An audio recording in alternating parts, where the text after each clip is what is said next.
قل لمن ما في السماوات والأرض قل لله كتب على نفسه الرحمة ليجمعنكم إلى يوم القيامة لا ريب فيه الذين خسروا أنفسهم فهم لا يؤمنون وله ما سكن في الليل والنهار وهو السميع العليم قل أغير الله أتخذ وليا فاطر السماوات والأرض وهو يطعم ولا يطعم قل إني أمرت أن أكون أول من أسلم ولا تكونن من المشركين قل إني أخاف إن عصيت ربي يوم عذاب يوم عظيم من يصرف عنه يومئذ فقد رحمه وذلك الفوز المبين وإن يمسسك الله بضر فلا كاشف له إلا هو وإن يمسسك بخير فهو على كل شيء قدير وهو القاهر فوق عباده وهو الحكيم الخبير قل أي شيء أكبر شهادة قل الله شهيد بيني وبينكم وأوحي إلي هذا القرآن لأنذركم به ومن بلغ أئنكم لتشهدون أن مع الله آلهة أخرى قل لا أشهد قل إنما هو إله واحد وإنني بريء مما تشركون الذين آتيناهم الكتاب يعرفونه كما يعرفون أبناءهم الذين خسروا أنفسهم فهم لا يؤمنون ومن أظلم ممن افترى على الله كذبا أو كذب بآياته إنه لا يفلح الظالمون۔ جیسا پہلے عرض کیا گیا تھا کہ سورہ انعام مکی صورت ہے اور اس میں زیادہ تر مخاطب اہل عرب کے مشرکین ہیں اور ان کو اسلام کی طرف دعوت دینے کے لیے توحید، رسالت اور آخرت جو اسلام کے بنیادی عقیدے ہیں ان کی طرف دعوت دی گئی ہے، اور مختلف اسالیب سے ان کے اشکالات کا بھی جواب دیا گیا ہے اور توحید اور رسالت اور آخرت کے حقائق کو دلائل سے ثابت کیا گیا ہے۔ اسی سلسلے میں یہ سورہ انعام کی آیت نمبر 12 سے نمبر 21 تک میں نے اس وقت تلاوت کی ہے۔ اس کا پہلے ترجمہ پیش کرتا ہوں، اس کے بعد پھر انشاءاللہ اس کے مختلف حصوں کے بارے میں کچھ تشریحی باتیں عرض کرنے کی کوشش کروں گا۔ ترجمہ یہ ہے، پوچھو کہ آسمانوں اور زمین میں جو کچھ ہے وہ کس کی ملکیت ہے؟ پھر کہہ دو کہ اللہ ہی کی ملکیت ہے۔ اس نے رحمت کو اپنے اوپر لازم کر رکھا ہے۔ وہ تم سب کو ضرور بالضرور قیامت کے دن جمع کرے گا، جس کے آنے میں کوئی شک نہیں ہے۔ لیکن جن لوگوں نے اپنی جانوں کے لیے گھاٹے کا سودا کر رکھا ہے وہ ایمان نہیں لاتے۔ اور رات دن میں جتنی مخلوقات آرام پاتی ہیں سب اسی کے قبضے میں ہیں، اور وہ ہر بات کو سنتا، ہر چیز کو جانتا ہے۔ کہہ دو کہ کیا میں اللہ کے سوا کسی اور کو رکھوالا بناؤں؟ اس اللہ کو چھوڑ کر جو آسمانوں اور زمین کا پیدا کرنے والا ہے اور سب کو کھلاتا ہے، کسی سے کھاتا نہیں۔ کہہ دو کہ مجھے یہ حکم دیا گیا ہے کہ فرما برداری میں سب لوگوں سے پہل کرنے والا میں بنوں، اور تم مشرکوں میں ہرگز شامل نہ ہونا۔ کہہ دو کہ اگر میں اپنے پروردگار کی نافرمانی کروں تو مجھے ایک زبردست دن کے عذاب کا خوف ہے۔ جس کسی شخص سے اس دن وہ عذاب ہٹا دیا گیا اس پر اللہ نے بڑا رحم کیا، اور یہی واضح کامیابی ہے۔ اگر اللہ تمہیں کوئی تکلیف پہنچائے تو خود اس کے سوا اسے دور کرنے والا کوئی نہیں، اور اگر وہ تمہیں کوئی بھلائی پہنچائے تو وہ ہر چیز پر قدرت رکھتا ہی ہے، اور وہ اپنے بندوں کے اوپر مکمل اقتدار رکھتا ہے، اور وہ حکیم بھی ہے، پوری طرح باخبر بھی۔ کہو کون سی چیز ایسی ہے جو گواہی دینے کے لیے سب سے اعلیٰ درجے کی ہو؟ کہو اللہ، اور وہی میرے اور تمہارے درمیان گواہ ہے۔ اور مجھ پر یہ قرآن وحی کے طور پر اس لیے نازل کیا گیا ہے تاکہ اس کے ذریعے میں تمہیں بھی ڈراؤں اور ان سب کو بھی جنہیں یہ قرآن پہنچے۔ کیا سچ مچ تم یہ گواہی دے سکتے ہو کہ اللہ کے ساتھ اور بھی معبود ہیں؟ کہہ دو میں تو ایسی گواہی نہیں دوں گا، کہہ دو کہ وہ تو صرف ایک خدا ہے، اور جن جن چیزوں کو تم اس کی خدائی میں شریک ٹھہراتے ہو میں ان سب سے بیزار ہوں۔ جن لوگوں کو ہم نے کتاب دی ہے وہ ان کو یعنی نبی کریم صلی اللہ علیہ وسلم کو اس طرح پہچانتے ہیں جیسے وہ اپنے بیٹوں کو پہچانتے ہیں۔ پھر بھی جن لوگوں نے اپنی جانوں کے لیے گھاٹے کا سودا کر رکھا ہے وہ ایمان نہیں لاتے، اور اس شخص سے بڑھ کر ظالم کون ہو سکتا ہے جو اللہ پر جھوٹا بہتان باندھے یا اللہ کی آیتوں کو جھٹلائے۔ یقین رکھو کہ ظالم لوگ فلاح نہیں پا سکتے۔ ان آیات میں سب سے پہلے تو اللہ تبارک و تعالی نے توحید کی یہ دلیل دی ہے کہ آپ ان مشرکین سے پوچھئے کہ آسمانوں اور زمین میں جو کچھ ہے اس کا مالک کون ہے۔ یہ بات خود مشرکین عرب بھی تسلیم کرتے تھے کہ آسمان اور زمین کا پیدا کرنے والا صرف اللہ ہے، وہ اس بات کو مانتے تھے۔ اس کے باوجود ان کا عقیدہ یہ تھا کہ اللہ تعالیٰ سارے آسمان و زمین کو پیدا کرنے کے بعد اپنے دنیاوی کاروبار چلانے کے اختیارات ان بتوں کو سونپ چکا ہے جن کی وہ عبادت کیا کرتے تھے۔ تو بنیادی طور پر اس بات کو مانتے تھے کہ آسمان اور زمین کا پیدا کرنے والا صرف اللہ ہے۔ تو ان سے یہ بنیادی سوال کیا گیا کہ لمن ما فی السماوات والارض، آسمان و زمین میں جو کچھ ہے وہ کس کا ہے؟ جواب اس کا بالکل واضح تھا، اس لیے بھی کہ ہے ہی واضح، اور اس لیے بھی کہ وہ خود اس کو مانتے تھے، لہذا ان کے جواب کا انتظار نہیں کیا گیا کہ یہ سوال تو کرو ان سے، لیکن جواب کا انتظار کرنے کی ضرورت نہیں۔ قل للہ، خود ہی کہہ دو کہ یہ سب کچھ اللہ کا ہے، کیونکہ یہ ایسی بات ہے کہ جس کا وہ بھی انکار نہیں کر سکتے اور کوئی بھی عقل مند شخص اس کا انکار نہیں کر سکتا، اس واسطے خود ہی کہہ دو کہ اللہ کا ہے۔ جب یہ اللہ تبارک و تعالیٰ کا ہے سارا کاروبار جو آسمان و زمین میں چل رہا ہے، تو کتب علی نفسہ الرحمہ، اللہ تعالیٰ نے اپنے ذمے لازم کر لیا ہے رحمت کو، یعنی باری تعالیٰ کی رحمت ہے کہ جو اللہ تعالیٰ نے اپنے اوپر لازم کر رکھی ہے۔ اب اس رحمت کا ایک مطلب تو یہ ہے کہ جب سارے کائنات کا مالک وہی ہے تو اس کی رحمت کا تقاضا یہ ہے کہ وہ انسانوں کو اس کائنات میں بے یار و مددگار نہ چھوڑے، کہ ان کو پتہ نہ ہو کہ ہمیں اس دنیا میں کیا کرنا ہے۔ لہذا رحمت کا لازمی تقاضا یہ ہے کہ وہ اپنے پیغمبروں کو بھیجے اور ان کے ذریعے انسانوں کو یہ بتائے کہ ان کو اس زندگی کے اندر جو ان کو عطا کی گئی ہے ان کے ذمہ کیا ذمہ داریاں ہیں اور کیا ان کے حقوق ہیں، اور ان ذمہ داریوں اور حقوق کو وہ کس طرح ادا کر سکتے ہیں۔ تو گیا اشارہ ہوا نبی کریم صلی اللہ علیہ وسلم کی رسالت کی طرف اور انبیاء کرام کے پیغمبر ہونے کی طرف، یعنی یہ بات بالکل ناممکن ہے کہ اللہ تبارک و تعالیٰ انسان کو دنیا میں بھیج تو دے اور پھر اس کو اندھیرے میں چھوڑ دے، کچھ نہ بتائے کہ اس دنیا میں کیا کرنا ہے اور کس طرح کرنا ہے۔ یہ ناممکن ہے، اللہ تعالیٰ کی رحمت سے ناممکن ہے جس نے اپنے اوپر رحمت کو لازم کر رکھا ہے۔ دوسری بات یہ کہ اسی رحمت کا تقاضا یہ ہے کہ جب اس دنیا کے اندر انسان کو بھیجا گیا اور اس کو کچھ رہنمائی عطا کر دی گئی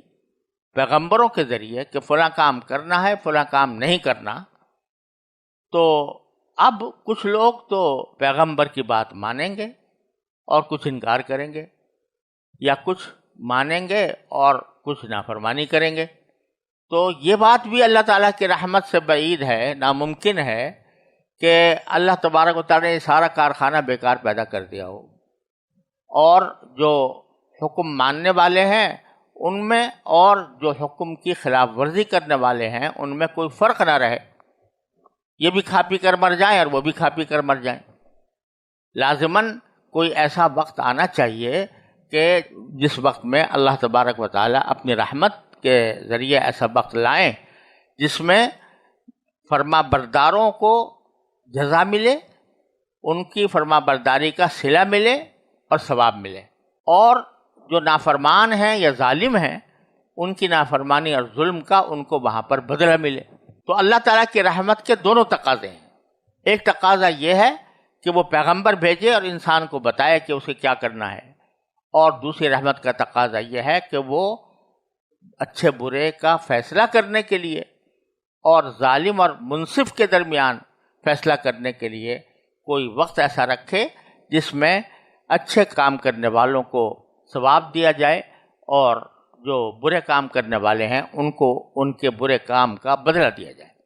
لہذا آگے فرمایا لَيَجْمَعَنَّكُمْ إِلَىٰ يَوْمِ الْقِيَامَةِ، اللہ تعالیٰ ضرور بالضرور ان تم سب کو قیامت کے دن جمع کرے گا، لا ریب فیہ،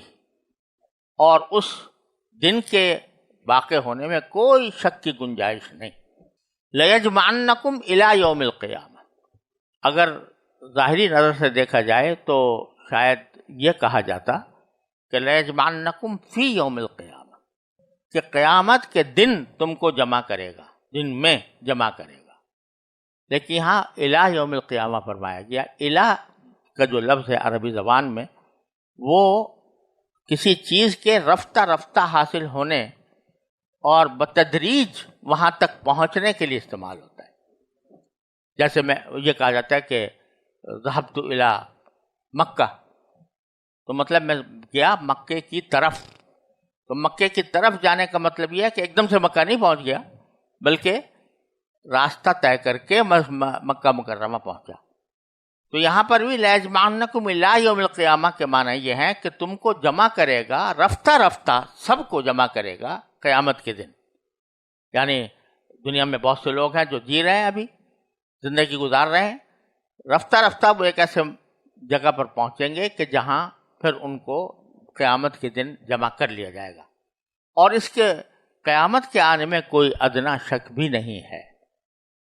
شک کیوں نہیں ہے؟ اس لیے کہ اللہ نے اپنے ذمے رحمت لازم کر رکھی ہے، تو اس رحمت کا تقاضا یہ ہے کہ اچھوں کو اجر ملے اور بروں کو سزا ملے۔ یہ ایک اللہ تعالیٰ کی رحمت کا لازمی نتیجہ ہے، اس لیے اس میں کوئی شک نہیں ہونا چاہیے۔ لیکن فرمایا کہ الذین خسروا انفسہم فہم لا یؤمنون، جن لوگوں نے اپنے لیے اپنی جانوں کے لیے گھاٹے کا سودا کر رکھا ہے تو وہ کبھی ایمان نہیں لاتے، وہ اس حقیقت پر ایمان نہیں لاتے۔ یعنی جنہوں نے پہلے ہی سے یہ طے کر رکھا ہے کہ ہمیں کوئی بات ماننی نہیں ہے، تو اس واسطے انہوں نے اپنے لیے گھاٹے کا سودا کر لیا ہے، تو وہ ایمان نہیں لاتے۔ وَلَهُ مَا سَكَنَ فِي اللَّيْلِ وَالنَّهَارِ وَهُوَ السَّمِيعُ الْعَلِيمُ، اور یہ بات بعض اوقات لوگوں کو بعید لگتی ہے کہ انسان جو کچھ کر رہا ہو اپنی زندگی میں اس کی ایک ایک جزئی اللہ تبارک و تعالیٰ کو معلوم ہو، اور وہ ایک ایک جزئی کو ریکارڈ کرے کہ کس نے فلاں وقت کیا سوچا تھا، کیا کیا تھا، تنہائی میں، جنگل کی تنہائی میں، رات کی تاریکی میں جو کچھ کیا تھا، تو وہ سارا کا سارا کسی کو سب اکٹھا معلوم ہو جانا، اور اس کی بنیاد پر وہ اس کے اچھائی اور برائی کا فیصلہ کرنا اور جزا و سزا کا فیصلہ کرنا، یہ بعض لوگوں کو عقل سے دور معلوم ہوتا ہے۔ تو باری تعالیٰ فرماتے ہیں وَلَهُ مَا سَكَنَ فِي اللَّيْلِ وَالنَّهَارِ، اللہ ہی کے قبضے میں ہے رات دن میں جتنی مخلوقات سکون سے رہتی ہیں، اور ایک لفظ یہاں پر محذوف بھی ہے، اور وہ یہ کہ رات اور دن میں جتنی مخلوقات سکون سے رہتی ہوں یا حرکت کرتی ہیں۔ لہو ما سکن فی اللیل والنہار، عام طور سے رات کا وقت آرام کا ہوتا ہے اور سکون کا ہوتا ہے، اور دن کا وقت حرکت کا ہوتا ہے۔ تو یہ عربی زبان کا ایک محاورہ ہوتا ہے کہ بعض اوقات دو چیزیں بیان کی جاتی ہیں، اور ان میں سے ایک چیز کی صفت بیان ہوتی ہے اور دوسری چیز کی صفت محذوف کر دی جاتی ہے، اس لیے کہ وہ خود بخود سمجھ میں آ جائے گی، اس کو لفظوں میں ذکر کرنے کی ضرورت نہیں۔ تو لہو ما سکن فی اللیل والنہار کے معنی یہ کہ ایک رات ہے اور ایک دن ہے۔ رات کے دن عموماً سکون ہوتا ہے، آرام کرتا ہے، مخلوقات آرام کرتی ہیں، اور دن کا جو وقت ہوتا ہے وہ حرکت کا ہوتا ہے اور کام کرنے کا ہوتا ہے۔ تو اللہ تبارک و تعالیٰ کو سب پتہ ہے، وہ اس کی ملکیت میں ہے. یعنی جو افعال انسان کر رہا ہے، چاہے وہ سکون کا ہو یا وہ حرکت کا ہو، وہ سارے کا سارا اللہ تعالیٰ ہی نے پیدا کیا ہے. وَهُوَ السَّمِيعُ الْعَلِيمُ، اور وہ سب باتوں کو سنتا بھی ہے اور ہر بات کو جانتا بھی ہے. تو یہ جو تمہارے دماغ میں بات آ رہی ہے کہ یہ جو چھپ چھپ کر کام کیے جاتے ہیں، اور اتنے لاکھوں کروڑوں انسان دنیا میں ایک وقت میں کام کر رہے ہوتے ہیں، ایک آدمی سکون میں ہے، ایک آدمی حرکت میں ہے، تو یہ سارے کے سارے کیسے پتہ چل جائے گا کہ یہ سب باتیں کسی ایک ذات کو پتہ چل جائیں کہ بھئی یہ کون کیا کر رہا ہے ان کروڑوں مخلوقات میں سے؟ تو باری تعالیٰ فرماتے ہیں کہ بہو السمیع العلیم، باری تعالیٰ خوب جاننے والا، سننے والا ہے. جو باتیں بھی کی جاتی ہیں، چاہے وہ ایک وقت میں کروڑوں انسان باتیں کر رہے ہوں، وہ ساری باتیں اللہ تعالیٰ ایک وقت میں سن رہا ہے. هو السمیع العلیم، اور ساتھ ساتھ اس کو ہر بات کا علم بھی ہے کہ کون تنہائی میں چاہے کر رہا ہو، لیکن اللہ تعالیٰ اس کو جانتا ہے. یہ ساری باتیں بیان کرنے کے بعد اللہ تبارک و تعالیٰ نبی کریم صلی اللہ علیہ وسلم سے خطاب فرماتے ہیں کہ ان سب باتوں کو سننے کے بعد بھی یہ بتاؤ کہ غیر اللہ اتخذ ولیا، کیا میں اللہ کے سوا کسی اور کو اپنا کارساز بنا لوں، اپنا رکھوالا بنا لوں؟ فاطر السماوات والارض، جو سارے آسمان اور زمین کا پیدا کرنے والا ہے، جس کے بارے میں تم خود مانتے ہو کہ اس نے پیدا کی ہیں، تو اس کو چھوڑ کر میں کسی اور بت کو، لات کو، عزا کو، حبل کو، منات کو، کسی اور کو میں اپنا کارساز بنا لوں؟ وَهُوَ يُطْعِمُ وَلَا يُطْعَمُ، جبکہ اللہ تعالیٰ کی صفت یہ ہے کہ وہ کھلاتا ہے، کسی اور سے کھاتا نہیں، کوئی اور اس کو نہیں کھلاتا. یہ ایک طرح سے طنز ہے ان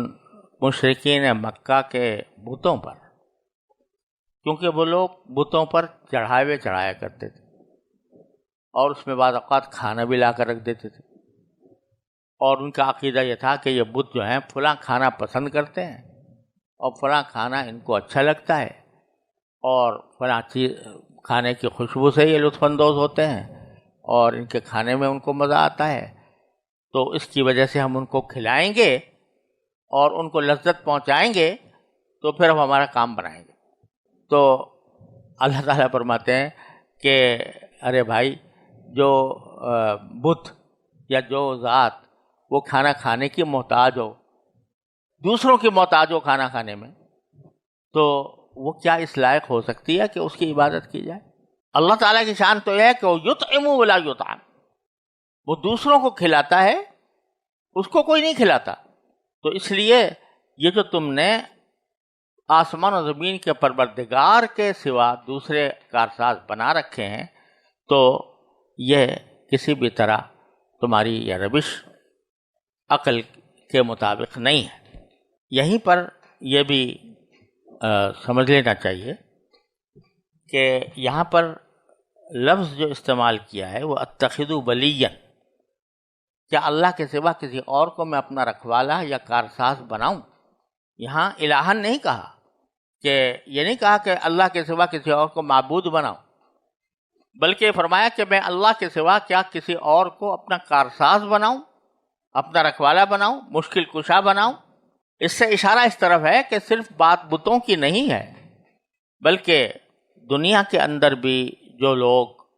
غیر اللہ کو اپنا کارساز سمجھتے ہیں، حاجت روا اور مشکل کشا سمجھتے ہیں، بعض اوقات اپنے پیروں کو سمجھتے ہیں، ان کو لے جا ان کے اوپر چڑھاوے چڑھاتے ہیں، ان کے لیے اچھا کھانا لے کر جاتے ہیں، اور ان کی خوشنودی اس طرح حاصل کر کے وہ چاہتے ہیں کہ یہ اللہ کی بارگاہ میں ہماری سفارش کریں، یا کسی کے مزاروں پر، کسی بزرگ کے مزاروں پر جا کر کہتے ہیں کہ یہ پیر جو ہیں جن کی وفات ہو چکی ہے، اللہ والے ہیں، اور ان کے مزار سے ہم جا کر اپنی حاجتیں مانگیں گے، اور وہ ہماری حاجتیں اللہ تعالیٰ سے سفارش کر کے پوری کریں گے. تو بات صرف اتنی نہیں ہے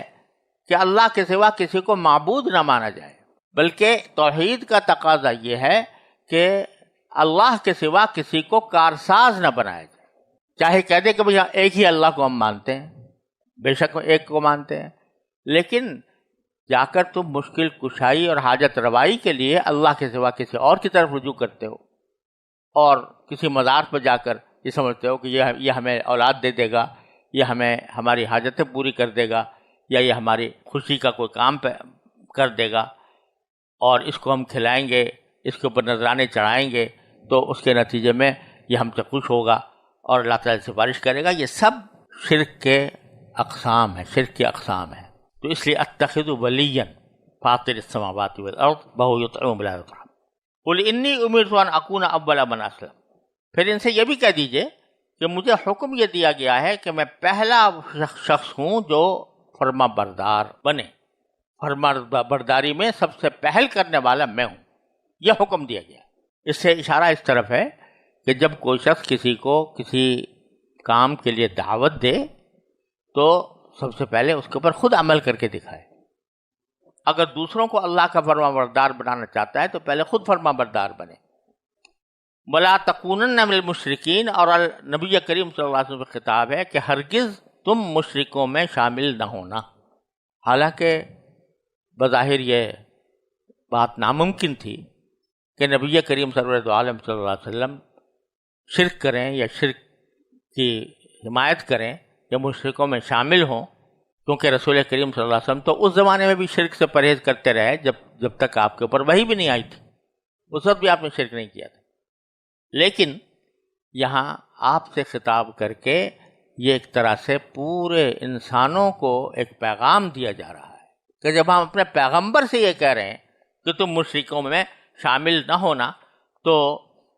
پھر دوسروں کی بات تو کہیں زیادہ مؤکد ہے. پھر اس بات کو آگے جا کر اگلی آیت، اگلے جملے میں مزید پختہ کیا. قل، لوگوں سے کہہ دو، انی اخاف ان عصیت ربی عذاب یوم عظیم، اگر میں اپنے پروردگار کی نافرمانی کروں تو مجھے اس عظیم دن کے عذاب کا خوف ہے. یعنی آپ پیغمبر ہو کر بھی لوگوں کے سامنے یہ کہہ دیجئے کہ بات اتنی نہیں ہے کہ مجھے پیغمبر بنا دیا گیا تو اب میں عذاب پروف ہو گیا، بلکہ اللہ تبارک و تعالیٰ کی ذات ایسی ہے کہ اگر خدا نہ کرے میں کبھی کسی نافرمانی کا مرتکب ہوں تو جس طرح عام لوگوں کو عذاب ہوگا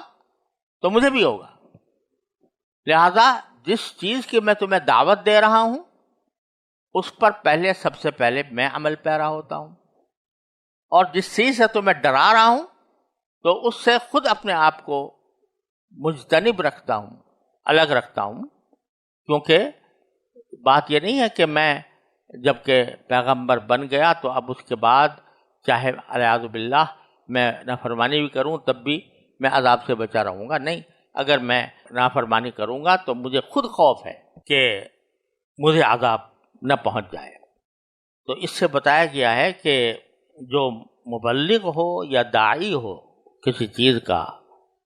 اس کو سب سے پہلے اپنے اوپر عمل کرنے کی فکر چاہیے، اور لوگوں کو یہ بات واضح ہونی چاہیے کہ میں صرف کسی ایسی بات کی طرف نہیں بلا رہا تمہیں کہ جو میں خود نہ کرتا ہوں. جیسے کہ انبیاء کرام علیہ السلام فرماتے ہیں لا اريد ان اخالفكم الى ما انهاكم عنه، کہ میں یہ نہیں چاہتا، میں نہیں کرتا، ایسا نہیں کرتا کہ جس چیز سے میں تمہیں منع کر رہا ہوں چوری چھپے وہ خود کرنا شروع کر دوں. تو یہی بات آپ کے ذریعے کہلوائی بھر گئی. من یصرف عنہ یومئذ فقد رحمہ. اب یہ فرمایا کہ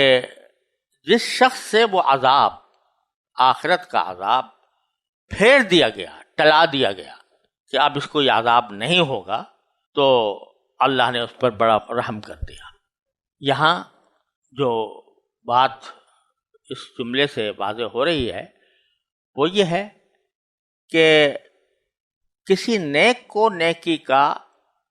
ثواب دینا یا کسی نافرمان کو سزا دینا یہ اللہ کے ذمہ واجب نہیں ہے کہ ضرور اللہ تعالیٰ مجبور ہے اس بات کے اوپر کہ نیک کو ثواب دے اور برے کو عذاب دے، یہ کوئی واجب نہیں ہے،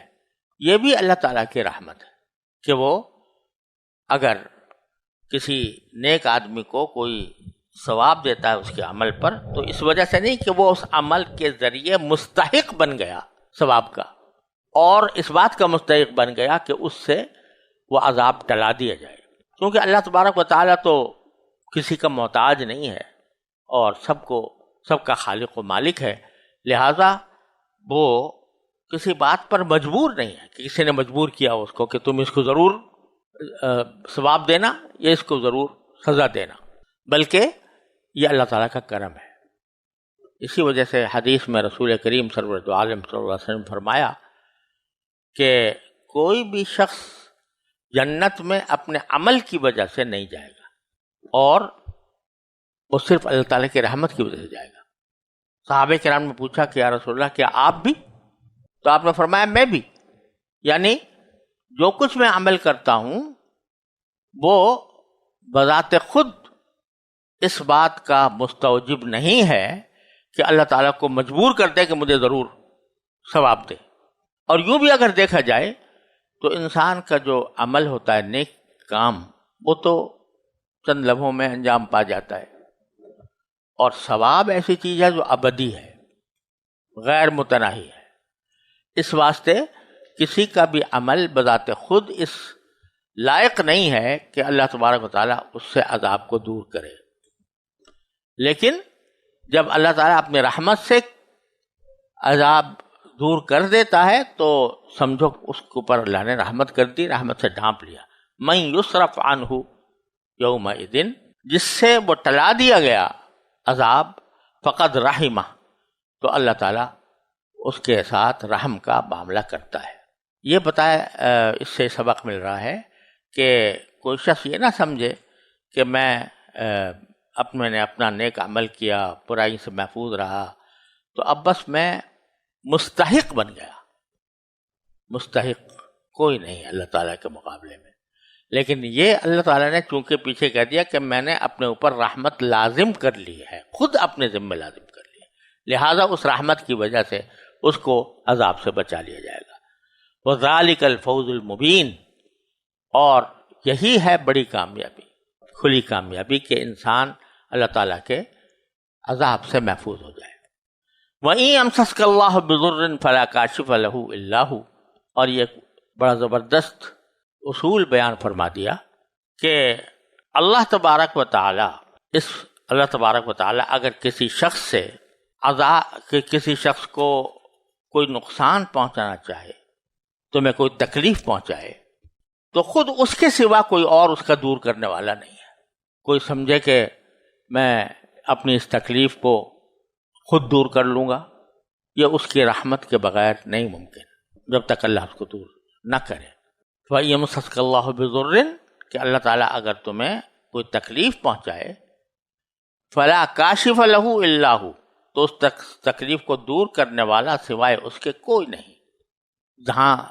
کسی کے شأن میں یہ سوال پیدا ہو سکتا ہے کہ جب کوئی تکلیف پہنچتی ہے تو اس کے لیے کچھ اسباب بھی اللہ تعالیٰ نے پیدا فرمائے ہیں۔ کوئی بیمار ہوتا ہے تو دوا دارو کرتا ہے، اس دوا دارو کے ذریعے شفا حاصل کرنے کی کوشش کرتا ہے۔ تو بے شک یہ اسباب ہیں، لیکن اسباب بھی کس نے پیدا کیے؟ اللہ تبارک و تعالیٰ نے۔ ان اسباب میں تاثیر کس نے پیدا کی؟ اللہ تبارک و تعالیٰ نے۔ تو جب تک اللہ تبارک و تعالیٰ خود نہ چاہے تو یہ نہ دوا کارآمد ہو سکتی ہے، نہ حکیم اور طبیب یا ڈاکٹر کارآمد ہو سکتا ہے۔ اللہ تعالیٰ ہی اپنے فضل و کرم سے وہ تکلیف دور فرماتے ہیں، اور کوئی دوا اپنی ذات میں کوئی تاثیر نہیں رکھتی، کوئی سبب اپنی ذات میں کوئی تاثیر نہیں رکھتا، صرف اللہ تبارک و تعالیٰ ہی اس میں تاثیر پیدا فرماتے ہیں۔ وَإِن يَمْسَسْكَ بِخَيْرٍ فَهُوَ عَلَى كُلِّ شَيْءٍ قَدِيرٌ، اور اگر اللہ تعالیٰ تمہیں کوئی بھلائی پہنچانا چاہے تو وہ ہر چیز پر قادر ہے، وہ چاہے تو تمہیں جس طرح چاہے بھلائی پہنچا دے۔ اس کا مطلب یہ ہے کہ بھلائی پہنچانا یہ اللہ تبارک و تعالیٰ نے صرف کسی کے عمل پر موقوف نہیں رکھا، بلکہ وہ ہر چیز پر قادر ہے، اور چونکہ ہر چیز پر قادر ہے لہذا بعض اوقات وہ ایسے شخص کو بھی بھلائی پہنچا دیتا ہے کہ جو اس کا استحقاق ہی نہیں رکھتا، یا وہ بظاہر وہ ایسا لگتا تھا کہ اس کو برا انجام اس کا ہونا چاہیے، لیکن اللہ تبارک و تعالیٰ اس کا اچھا انجام کر دیتا ہے۔ یہاں اس پر یہ بات قابل غور ہے کہ نقصان پہنچانے یا تکلیف پہنچانے کے بارے میں تو یہ فرمایا کہ سوائے اس کے کوئی اور اس کو ہٹا نہیں سکتا۔ تو تکلیف جب آتی ہے کسی پر تو اس کو کھولنے والا یا اس کو دور کرنے والا اللہ تعالیٰ کے سوا کوئی نہیں ہے۔ یہاں وہی امسس کا بخیرن، اور جب کسی کو کوئی بھلائی پہنچانا چاہے تو اس کے سوا کہنا ہی چاہیے تھا کہ اس کے سوا کوئی مانع نہیں ہے، کوئی دوسرا اس کو روک نہیں سکتا، لیکن لفظ یہاں پر استعمال فرمایا فَهُوَ عَلَى كُلِّ شَيْءٍ قدیر، اللہ تعالیٰ ہر چیز پر قدرت رکھتا ہے۔ یعنی کسی کو بھلائی پہنچانے کے لیے اس کو کسی ایسے معاملے کی ضرورت نہیں ہے کہ جس کے ذریعے وہ بھلائی پہنچانا اس کے ذمہ لازم ہو جائے، بلکہ وہ اپنی رحمت سے جس کو چاہے پہنچا دے۔ اب یہ جیسے کافر ہیں، مشرک ہیں، فاسق ہیں، نافرمان ہیں، لیکن اللہ تبارک و تعالیٰ رزق سب کو دے رہا ہے، اور دنیا کے اندر بعض اوقات ان کو خوشحالی بھی نصیب کر رہا ہے، تو کسی کو اس پر اعتراض کی گنجائش نہیں، کیونکہ وہ ہر چیز پر قادر ہے۔ وہ اپنی حکمت بالغہ کے ذریعے جس کو چاہتا ہے فائدہ پہنچاتا ہے، جس کو چاہتا ہے تکلیف پہنچاتا ہے۔ قل ای شیء اکبر شہادہ، یہاں تک تو بات تھی عقلی دلیلوں کی کہ بھئی عقلی دلیلوں سے توحید ثابت ہے، رسالت ثابت ہے، آخرت ثابت ہے۔ اب نقلی دلیل کی بات فرمائی کہ بھئی اگر تمہیں کوئی اس بات پر، ایمان کی باتوں پر کوئی گواہی چاہیے تو بھائی کس کی گواہی لاؤ گے؟ اللہ کے سوا کون ہے جس کی گواہی اس بارے میں معتبر ہو؟ یہ بتاؤ کہ ای شیء اکبر شہادہ، کہ کس بات کی گواہی دینے کے، کون سی چیز ایسی ہے جو گواہی دینے کے لیے سب سے اعلیٰ درجے کی ہو؟ جواب اس کا بالکل ظاہر ہے، اس بات سے خود ہی کہہ دو کہ اللہ تعالیٰ سے بڑھ کر کسی کی گواہی نہیں ہو سکتی۔ شہید بینی و بینکم، وہ میرے اور تمہارے درمیان گواہ ہے۔ کس بات کا گواہ ہے؟ کہ وہ ایک ہے۔ کس بات کا گواہ ہے؟ کہ اسی نے مجھے بھیجا ہے، اور اس بات کا گواہ ہے کہ وہی آخرت میں سب کو جمع کرے گا۔ وَأُوحِيَ إِلَيَّ هَذَا الْقُرْآنُ لِأُنذِرَكُم بِهِ وَمَن بَلَغَ، اور یہ قرآن میرے اوپر وحی کے ذریعے اتارا گیا ہے تاکہ اس کے ذریعے میں تمہیں آگاہ کروں، خبردار کروں، تم کو خبردار کروں، وَمَن بَلَغَ، اور جن جن کو یہ قرآن کا پیغام پہنچے ان کو خبردار کروں، تم کو خبردار کروں، اور جن جن کو یہ پیغام پہنچے ان کو خبردار کروں۔ تو اس میں ایک اشارہ اس طرف ہے کہ قرآن ہی آخری کتاب ہے، اور یہی قیامت تک جتنے انسان آئیں گے وہ اس کے مخاطب ہوں گے، اور یہ ان کو پہنچایا جائے گا۔ کسی اور نبی کی، کسی اور کتاب کی، کسی اور وحی کی کوئی حاجت نہیں۔ اس سے ختم نبوت کا مسئلہ بھی نکلتا ہے۔ دوسری بات یہ کہ یہ فرمایا کہ اس قرآن کے ذریعے مجھ پر وحی نازل کی گئی ہے قرآن کی، تاکہ تم کو آگاہ کروں، خبردار کروں، اور ان لوگوں کو جن تک اس کا پیغام پہنچے۔ تو اس میں ایک بات تو یہ نکل رہی ہے کہ امت کے ذمہ واجب ہے کہ وہ قرآن کا پیغام جہاں تک بھی پہنچانا ممکن ہو پہنچائیں، کیونکہ بلغ کا ذریعہ کون ہوگا؟ وہ پہنچانے کے ذریعہ کون ہوگا؟ انسان ہی ہوں گے۔ تو انسان ہی انسانوں تک پہنچاتے ہیں، تو گویا رسول کریم صلی اللہ علیہ وسلم کے پیغام جن لوگوں نے سنا وہ دوسروں کو پہنچائیں، پھر جو دوسرے ہیں وہ تیسروں کو پہنچائیں، اس طرح یہ سلسلہ چلتا رہے۔ تو اس میں ایک اشارہ تبلیغ کی اہمیت کا بھی کی طرف بھی ہوتا ہے۔ تیسری بات یہ کہ اس سے بظاہر یہ بھی نکل رہا ہے کہ جن تک بات قرآن کی پہنچے گی وہ تو مکلف ہوں گے اس پر عمل کرنے کے، اور جن کو نہیں پہنچی یعنی ان کو دعوت ہی نہیں پہنچی کسی بھی صورت میں، تو غالباً وہ مکلف نہیں ہوں گے سوائے توحید کے، کہ توحید تو ایک ایسی چیز ہے کہ جو انسان کی معمولی سمجھ بھی اس تک انسان کو پہنچا سکتی ہے، باقی جو احکام ہیں ان کی اس وقت تک انسان مکلف نہیں ہوگا جب تک اس کو وہ پہنچے نہیں۔ اسی لیے علماء کرام نے فرمایا کہ جن لوگوں کو دعوت نہیں پہنچی تو وہ توحید کے سوا کسی اور حکم کے مکلف نہیں ہوں گے، نہیں سمجھ جائیں گے، اور انشاءاللہ وہ اگر توحید پر ایمان رکھتے ہوں گے تو اگر قرآن کے احکام پر عمل بھی نہیں کیا انہوں نے تب بھی انشاءاللہ وہ نجات پائیں گے، کیونکہ ان تک بات پہنچی ہی نہیں۔ واللہ سبحانہ وتعالی۔ پھر فرمایا کہ ایک طرف تو اللہ کی گواہی ہے، کیا اس کے مقابلے میں تم گواہی دو گے؟ اِنَّکُمْ لَتَشْهَدُونَ أَنَّ مَعَ اللَّهِ لَآلِهَةً أُخْرَىٰ، کیا تم باقی گواہی دو گے؟ یہ اِنَّکُمْ جو ہے یہ عربی زبان میں محاورے کے طور پر ایک تعجب کا صیغہ ہے، کیا واقعی ایسا ہوگا؟ یعنی یہ اتنی بعید بات ہے کہ اس کو تسلیم کرنا یا اس کو ماننا بھی آسان نہیں ہے۔ اِنَّکُمْ، کیا واقعی تم گواہی دو گے کہ اللہ کے ساتھ دوسرے بھی معبود ہیں؟ قُلْ لَا أَشْهَدُ، آپ فرما دیں تم گواہی دیتے رہو، میں تو گواہی نہیں دیتا۔ قُلْ إِنَّمَا هُوَ إِلَٰهٌ وَاحِدٌ، کہہ دو کہ وہ تو ایک ہی معبود ہے، وَإِنَّنِي بَرِيءٌ مِّمَّا تُشْرِكُونَ، اور جن لوگوں کو تم شریک ٹھہراتے ہو اللہ تعالیٰ کے ساتھ ان سب سے میں بری ہوں۔ اب ہوتا یہ تھا یہ صورت انعام اگرچہ مکی صورت ہے اور وہاں پر زیادہ تر جن لوگوں سے خطاب ہے وہ اہل مکہ ہیں یا اہل عرب ہیں، جو وہاں پر عیسائی بہت کم ہوتے تھے، عیسائی یا یہودی، اہل کتاب وہاں پر موجود نہیں تھے۔ لیکن کبھی کبھی اہل کتاب جو ہیں وہ ان سے مل بھی جاتے تھے، مشرکین عرب سے، اور ان سے مل کر ان کو بڑھاوا دیتے تھے کہ ہاں تم اپنے موقف پر قائم رہو اور محمد صلی اللہ علیہ وسلم کی تصدیق نہ کرو، تو ان کو اس طرح کی ترغیب دیا کرتے تھے۔ تو اللہ تبارک و تعالیٰ ان کی اس ترغیب کا جواب دیتے فرماتے ہیں الذین آتیناہم الکتاب یعرفونہ کما یعرفون ابناءہم، جن کو ہم نے کتاب دی ہے یعنی اہل کتاب یہودی اور نصرانی، یعرفونہ کما یعرفون ابناءہم، وہ اس قرآن کو یا رسول اللہ صلی اللہ علیہ وسلم کو اس طرح پہچانتے ہیں جیسے کہ اپنے بیٹوں کو پہچانتے ہیں۔ انسان اپنے بیٹے کو اس طرح پہچانتا ہے کہ اس کی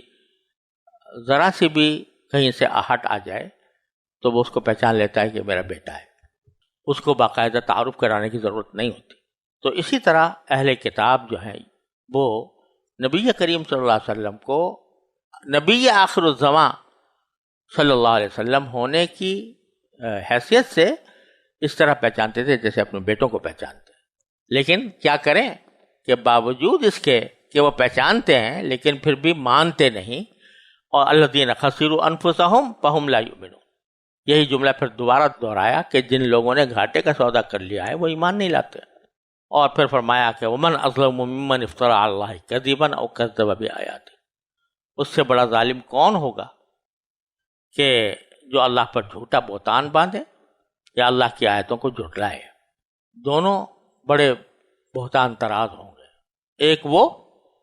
جو اللہ کے اوپر جھوٹ باندھے کہ اللہ نے یہ کہا ہے حالانکہ اس نے نہیں کہا ہوگا۔ تو رسول کریم سرور عالم صلی اللہ علیہ وسلم کی ساری زندگی تمہارے سامنے ہے، کبھی انہوں نے اپنے ذاتی معاملات میں بھی جھوٹ کا ارتکاب نہیں کیا، اور اب کیا وہ اتنا بڑا جھوٹ بولے گے کہ اللہ پر جھوٹ باندھ دیا؟ وہ سب سے بڑے ظالم ہوں گے اگر خدا نہ کرے ایسا ہو، لیکن ایسا نہیں ہے، ممکن نہیں ہے۔ تم نے خود ان کے سارے چال چلن کو، ان کے کردار کو اپنی آنکھوں سے دیکھا ہے۔ تو جس طرح وہ ظالم ہوگا جو اللہ پر جھوٹ باندھے، اسی طرح وہ ہوگا کہ اکذب بآیات، جو اللہ کی نشانیوں کی تکذیب کرے، اللہ کی نشانیوں کو نہ مانے، جیسے کہ اہل کتاب باوجود جاننے کے نہیں مان رہے تھے، اور جیسے کہ اہل شرک جو حقیقت سمجھنے کے باوجود کہ اللہ ہی سارے آسمان و زمین کا مالک ہے پھر بھی اس کے ساتھ کسی کو شریک ٹھہراتے تھے۔ انہ لا یفلح الظالمون، اور یقین رکھو کہ ظالم لوگ فلاح نہیں پا سکتے۔